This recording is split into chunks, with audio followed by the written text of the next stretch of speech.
Good morning students. आज मैं आपके सामने आपकी पाठ्य पुस्तिका बसंत भाग 3 से पाठ 3 बस की यात्रा यह पाठ लेकर के आई हूँ। इस पाठ के जो लेखक है वो है हरिशंकर परसाई जी। अब हम हरिशंकर परसाई के बारे में थोड़ी सी जानकारी ले लें।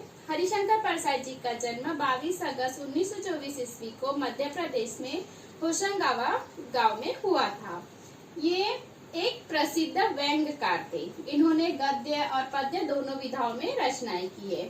इनकी जो शुरुआत की जो पढ़ाई थी वो मध्य प्रदेश में हुई। इसके पश्चात उन्होंने अपनी आगे की पूरी पढ़ाई नागपुर के विश्वविद्यालय से की है।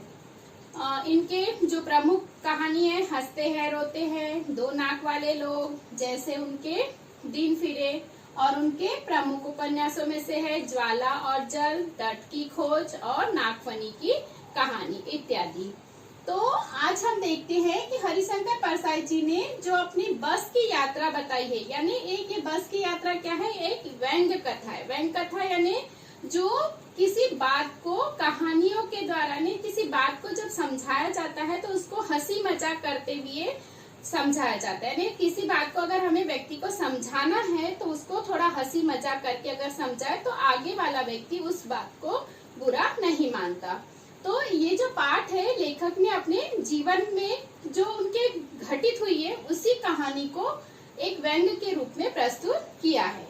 लेखक ने इस पाठ में बताया है कि किस प्रकार जो बस खराब हो चुकी है, अब उस बस में सफर करना मुमकिन नहीं है, फिर भी प्राइवेट कंपनी वाले जो बस चलाते हैं तो वो बस को किस प्रकार से लोगों की जान की परवाह न करते हुए भी उस बस को चलाया जाता है।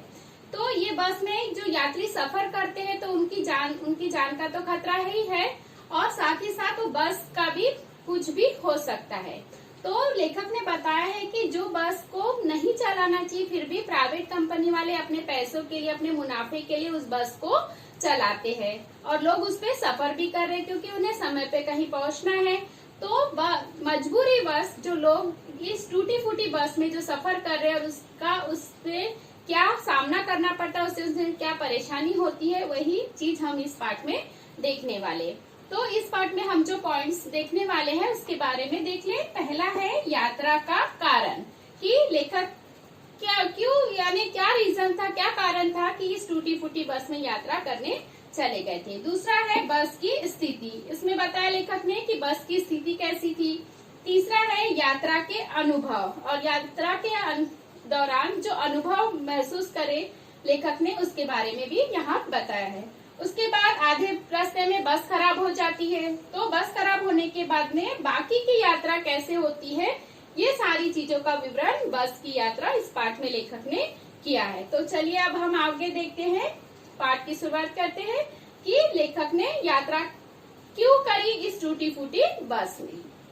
लेखक अपने 5 मित्रों के साथ में पिकनिक मनाने गए थे। अब उन्हें वापस आना था, तो वो वापस आने के लिए 4 बजे की बस से आने का उन्होंने निश्चय किया। अब वो जहाँ पे रुके हुए थे वहां से उनको एक बस लेना था, तो उन्होंने सोचा कि दूसरे दिन हमको कहाँ जाना है, ऑफिस ज्वाइन करना है, ऑफिस जाना है सुबह। तो उन्होंने क्या किया कि उन्होंने सोचा कि हम क्यों ना अभी 4 बजे वाली बस ले ले। तो उन्होंने सोचा कि हम अभी 4 बजे वाली बस ले लेंगे तो उससे कहाँ जाएंगे, पन्ना जाएंगे, और फिर पन्ना से वहां से बस लेंगे तो वो कहाँ छोड़ेगी, हमें सतना छोड़ेगी, और सतना से फिर हम लोग कहाँ चले जाएंगे, जबलपुर चले जाएंगे। यानी ऐसे करके उनको 3 बसों से सफर करना था। तो इसीलिए उन्होंने निश्चय किया 5 मित्रों ने कि हम अभी 4 बजे वाली बस से चले जाएंगे। तो जब उनके आजू बाजू वालों ने सुना कि अभी 4 बजे वाली बस से वो लोग जाने वाले, तो बहुत से लोगों ने उनको रोका कि नहीं नहीं अभी शाम को आप सफर मत करो, डाकू का डर रहता है, लुटेरों का डर रहता है, तो वो लोग आपको डराएंगे, आपको डर लगा रहेगा, आपका सफर सुरक्षित नहीं रहेगा। लेकिन सुबह 2 लोगों को ऑफिस ज्वाइन करना था, ऑफिस जाना था, इसीलिए लेखक लोगों ने उनकी बात नहीं मानी, नहीं बोले हमें तो जाना ही है। तो वो 5 के 5 कहाँ चले गए, बस स्टॉप चले गए।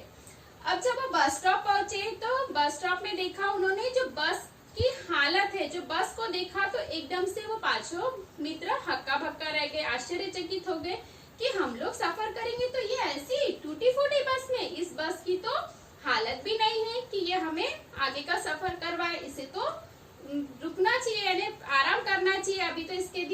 आ गए, आराम करने के दिन आ गए। तो लेखक बोलते हैं कि ये बस क्या चलेगी? तो उतने ही समय पे वहां पे एक कंपनी का आदमी आ जाता है। तो वो क्या बोलता है, अरे अरे हजूर क्यों नहीं चलेगी, बहुत अच्छे से चलेगी, आप बैठिए तो सही। तो उसके बाद में वो सोच में ही पड़ जाती कि हम बैठे कि नहीं बैठे, बैठे कि नहीं बैठे। तो आखिरकार पांचों मित्र डिसाइड करते, निश्चय करते हैं कि नहीं अब तो हमें जाना ही है, जब हमें नौकरी जाना है, नौकरी में ऑफिस जाना है, तो क्या करना है, हमको ये बस का सफर तो करना ही पड़ेगा। लेखक के जो मित्र है, डॉक्टर मित्र, वो बोलते हैं कि अरे अरे मित्र डरो मत, अभी तो हमें इसी बस में सफर करना है और जरूरी नहीं कि ये बस की हालत ऐसी है तो ये हमें समय पे लेके नहीं जाएगी। ये बस बहुत अनुभवी बस है, तो ये हमें समय पे पहुंचा देगी। तो चलो अब हम इसी पे बैठ के सफर करेंगे। तो जो लेखक है वो अपने मित्र के साथ में बैठ जाते हैं। तो लेखक के मित्र क्या बोलते हैं, ये तो हमें जिस प्रकार माता अपने बच्चों को अपनी गोद में बिठाती है, उसी प्रकार ये भी बस हमें अपनी गोद में बिठा करके अपने सही स्थान पे पहुंचा देगी। जब लेखक और उसके मित्र बस पे बैठे रहते हैं, तो जो उन्हें छोड़ने आते हैं बस स्टॉप पे, तो वो लोग मानो ऐसे देख रहे थे उन पांचों मित्र को और बस में यात्रा करने वालों को कि जैसे मानो ये लोग अपने जीवन का आखिरी सफर कर रहे हैं, यानी जैसे उनको अंतिम विदा दे रहे हैं, बाय बाय कर रहे हैं कि। और उनकी आंखों में, लेखक बोल रहे हैं कि उनकी आंखों में ऐसे लग रहा था कि अब ऐसा लग रहा है कि ये तो अब आपकी अंतिम यात्रा है। जिस प्रकार से इस धरती पे जो राजा है, रंक है, फकीर है, ये लोग आते हैं और इन लोगों को एक न एक दिन तो जाना ही है, तो उसी प्रकार आज आप लोग भी जो इस बस पे बैठे हो, तो ये आपका अंतिम सफर हो सकता है। जो लोग लेखक को छोड़ने आए थे, उन लोगों से विदा होने के बाद में थोड़ी ही देर के पश्चात क्या हुआ, बस स्टार्ट हो गई। तो लेखक को ऐसे लग रहा था कि जैसे मानो वो कहाँ बैठे हैं, इंजन के ऊपर। ऐसा लग रहा था कि हम कहाँ बैठे हैं, इंजन के ऊपर। तो लेखक को ऐसा लग रहा था कि मानो हम लोग बस में नहीं, कहाँ बैठे हैं, इंजन में। तो लेखक थोड़ी देर बाद बस चलती गई। लेखक ने एक नजर पूरी बस को देखा, तो उनको बस में कांच तो कम लेकिन खिड़कियां ही ज्यादा दिखाई दे रही थी। तो उन्हें डर लग रहा था कि कहीं ये टूटे फूटे कांच गिर के उनके ऊपर न गिर जाए, इसीलिए वो थोड़ा सा सीट से साइड में हट गए और बैठ गए। थोड़ी दूर चलने के पश्चात गाड़ी जब बस आगे चली, तो लेखक के दिमाग में ये आया कि ये जो बस है, ये गांधी जी के उस समय के असहयोग आंदोलन के जैसी है। उस समय ये बस तो बहुत जवान रही होगी, बहुत एक्सपीरियंस उसको मिला होगा, बहुत ट्रेनिंग मिली होगी। तो लेखक ने उस समय के असहयोग आंदोलन की तुलना ये बस से क्यों की? असहयोग का मीनिंग क्या होता है, यानी किसी का साथ नहीं देना। यानी अब क्या हो गया था कि जो बस के जो बाकी के हिस्से थे वो क्या हो गए थे, उससे अलग अलग हो रहे थे। तो जो लेखक थे जिस सीट पे बैठे थे, तो ऐसा लगता था कि कभी सीट बॉडी से, यानी जो बस है, बस से निकल के बाहर ना आ जाए, या फिर बॉडी सीट के बाहर ना चली जाए। यानी उनको ये लग रहा था कि हम सीट पे बैठे हैं या सीट हमारे ऊपर बैठी है। यानी ऐसा लग रहा था कि मानो बस का कभी भी कोई भी भाग, कोई भी हिस्सा टूट के गिर सकता है। तो यही चीज है कि बस की तुलना उन्होंने असहयोग आंदोलन से की है। थोड़ी दूर बस चलने के पश्चात रुक जाती है। तो लेखक पता करते कि बस क्यों रुक गई। तो लेखक को पता चलता है कि पेट्रोल की जो टंकी है उसमें छेद हो गया है। तो बस का ड्राइवर क्या करता है, पेट्रोल की टंकी को पूरा खाली करता है, पेट्रोल एक बकेट में लेता है और उसको साइड में रख देता है। तो उसके पश्चात फिर ड्राइवर जो है वो क्या करता है कि उस जो बकेट में जो पेट्रोल है, उस पेट्रोल को पाइप के द्वारा कहाँ डाल रहा है, इंजन में डालता है। लेखक फिर सोच में पड़ जाते हैं कि अब ऐसा लग रहा है मानो कि अब कौन आएगा, बस कंपनी के कोई आदमी आएंगे और वो क्या करेंगे, बस का इंजन निकालेंगे और अपनी गोद में रखेंगे और फिर उस पेट्रोल को उसके पाइप के द्वारा उस तक पहुंचाएंगे। मानो ऐसे लगेगा कि जिस प्रकार माँ अपने बच्चे को गोद में बिठा करके दूध की जो बोतल है ना वो पिलाती है, उस प्रकार से ये दृश्य उनको दिखाई देगा। उसके पश्चात क्या होता है, लेखक ये सब सुधर जाता है। उसके बाद में फिर बस चलने लगती है। फिर लेखक को लगता है इस बस की तो हालत, यानी जैसे जैसे बस चलती जाती वैसे वैसे एक एक प्रॉब्लम आते जाती है। तो अरे लेखक को लगता है कि अब बस की स्टेयरिंग टूट जाएंगी या हो सकता है बस के ब्रेक फेल हो जाएंगे। तो लेखक डर डर के ही उस बस में सफर कर रहे थे। थोड़ी दूर चलने के पश्चात क्या होता है कि लेखक आजू बाजू के जो सुहावने रहते हैं ना, हम लोग भी जब सफर करते हैं तो देखिए आजू बाजू कितना अच्छा सुंदर दृश्य दिखता है, तो लेखक भी वो दृश्य देखने में मग्न हो गए थे। तो लेखक देख रहे थे कि जैसे कोई पेड़ आता तो लेखक को लगता है कि अब ये पेड़ बस पे गिरेगा और बस फिर से टूट फूट जाएगी, फिर वो पेड़ निकल जाता, फिर बस चलती। तो अगले इसमें लेखक को क्या लगता कि अब कोई पेड़ गिरेगा और फिर बस क्या हो जाएगी, खाई में गिर जाएगी। यानी इस प्रकार से डर डर करके लेखक ने उस बस में सफर किया। फिर कुछ देर पश्चात के बाद में फिर बस रुक जाती। जो बस का ड्राइवर रहता है वो बस को सुधारने की कोशिश करता है, लेकिन बस सुधरती ही नहीं है। तो वो ड्राइवर क्या बोलता है कि अजी ये तो बस बहुत अच्छी थी, फर्स्ट क्लास थी, पता नहीं क्या हो जाता है, आज तो इत्तेफाक की बात है कि बस खराब हो गई है। यानी बस की इतनी हालत बुरी रहने के बाद भी वो ड्राइवर क्या बोल रहा है कि अजी ये तो इत्तेफाक की बात है, जबकि लोगों को समझ में आ रहा था कि बस किस हालत में है करके। उसके पश्चात क्या होता है, अब रात हो जाती है तो चांदनी, आसमान में चांदनी बिखेरी हुई रहती है।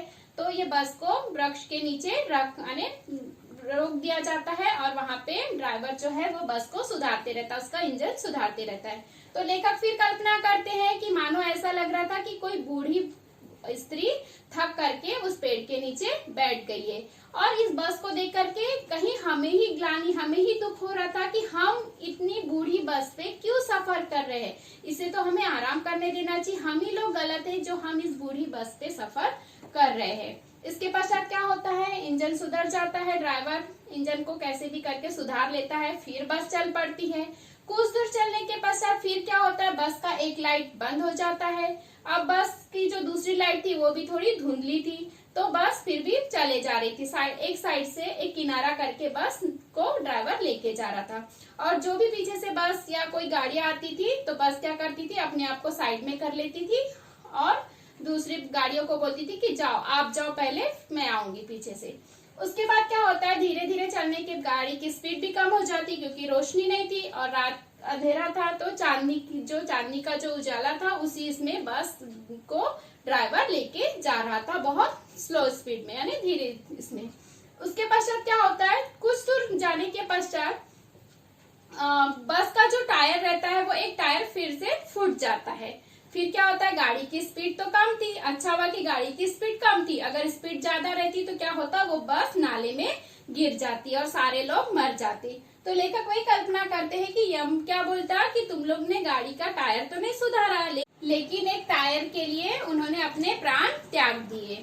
लेखक कहते हैं कि जो बस ड्राइवर था, जो ये टूटी फूटी बस का जो ड्राइवर था, वो तो एक क्रांतिकारी आंदोलन में भाग लेने वाला नेता रहना चाहिए, क्योंकि उसे अपनी जान की परवाह नहीं रहती। उसी प्रकार ये जो बस ड्राइवर है उसे भी अपनी जान की परवाह नहीं है, क्योंकि वो इतनी टूटी फूटी बस को चला रहा है और ऊपर से उसमें सवारी भी भर के लेके जा रहा है, यानी वो अपनी जान को जोखिम में डाल के, अपनी जान तो साथ में अपनी जो सवारी जो बैठी है उनकी भी जान को जोखिम में डाल करके वो बस को चलाए जा रहा है। इसके पश्चात क्या होता है, ड्राइवर जो रहता है वो फिर से टायर चेंज करता है। जो टायर जो दूसरा लगाते हैं बस में वो भी टायर नया नहीं रहता, वो कैसा रहता है, घिसा हुआ टायर, यानी वो भी कभी भी फट सकता है। लेकिन अब उनके पास में कुछ नहीं था, तो वो जो ड्राइवर था, ड्राइवर ने क्या किया, फिर से घिसा हुआ टायर लगाया और फिर बस धीरे धीरे चलने लगी। अब लेखक और लेखक के मित्रों ने तो उम्मीद छोड़ ही दी थी, क्योंकि बस कैसी थी, कभी भी रुकती थी, कभी भी चलती थी, कभी कुछ भी हो सकता था। तो लेखक ने पन्ना पहुंचने की तो उम्मीद छोड़ ही दी थी। उनके मित्रों को लग रहा था कि नहीं, अब तो हम ऑफिस जा ही नहीं सकते। अब सोच विचार में अपना समय वेस्ट करते हुए उन्होंने क्या किया कि अब हमें तो पहुंचना ही है। तो वो बिना चिंता के आराम से बैठ गए, जैसे मानो घर में बैठे हो कि अब चलो, जब हमको पहुंचाना है घर तब पहुंचा दो।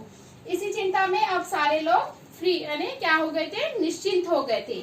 तो अब बस का सफर तो उनको पूरा करना ही था। इसमें लेखक और उनके मित्र सब सारे लोग व्यंग करते हुए, हंसी मजाक करते हुए बस का आनंद ले रहे थे। तो इस प्रकार से लेखक ने अपनी बस की यात्रा का विवरण इस पाठ में किया है। कि किस प्रकार विकट परिस्थितियों में अगर हम पे कोई मुसीबत भी आ रही है तो उसका हमें कैसे सामना करना चाहिए, कैसे हंस के उसका सामना करना चाहिए, न कि उसके ऊपर सोचकर हमें परेशान होना चाहिए। तो लेखक इस पाठ के द्वारा हमें यही बताना चाहते हैं कि हमें अपनी जो भी हमारे जीवन में कठिन परिस्थिति आ रही है तो उसका हमें सामना करते हुए आगे बढ़ना चाहिए, और जो भी हमारे रास्तों में कठिनाइयां आती, रोड़े आते हैं, तो उसका हमें सामना करके आगे बढ़ना चाहिए और दूसरों से मदद लेना चाहिए।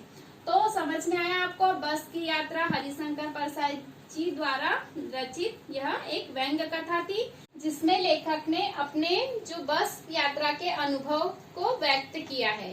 तो इस प्रकार हमारा ये जो तीसरा पार्ट है बस की यात्रा यहीं समाप्त होता है। अगले वीडियो में अगले पार्ट के साथ फिर हम आपके सामने प्रस्तुत होंगे। तब तक के लिए बाय।